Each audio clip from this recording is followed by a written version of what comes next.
it is becoming such a familiar story. Tell us a little bit about how you founded Soul Survivors of Chicago and what you've learned about the prevalence of this issue.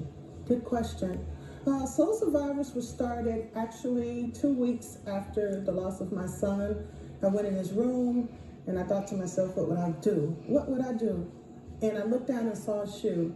And I said to myself, wouldn't it be great if I could gift my son's shoe, get it clean, sanitized, and put his name in it, and gift it to someone who is in distress or facing a crisis with the understanding that I'll be walking in the shoe of my son, so walk in purpose.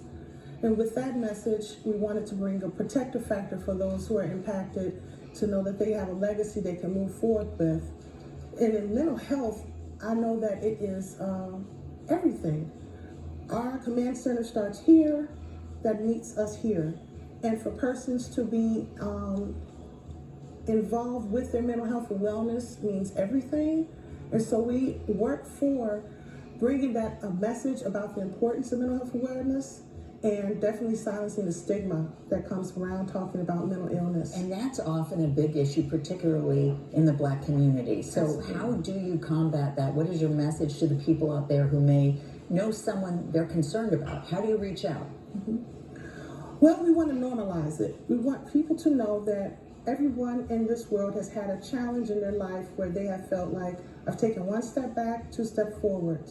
To be able to talk about it and know that it's okay to not be okay, and to know that there are supports out there that want to reach out and to be of support so that we can be connected and not feel ashamed behind not feeling good.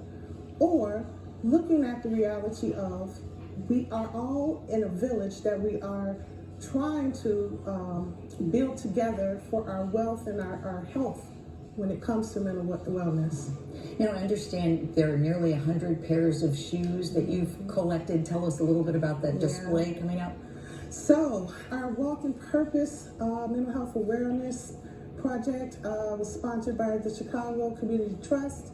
And with that, we are providing on May 27, 2023, a event where we'll have vendors there, and our shoes that we have are lightly used, and they've been donated throughout the United States from persons who have lost someone by way of suicide or trauma, and we have gifted them to 2 people, and we're going to be able to link with other organizations to gift and give that message that that shoe holds a legacy that that person we want to carry, move forward with.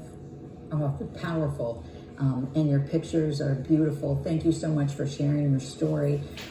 We're so sorry for your loss, but I really admire your mission right now. And to honor the life and legacy of Jamal, those no longer in sight, and the anniversary of his death 3 years ago, the Walk in Purpose will be held Saturday, and as you were saying, it's May 27th from 1 to 3 p.m. at the Corey Event Center, and that's on 75th Street in Chicago. Rafia, thank you so much for everything you're doing. Thank you. Thank you.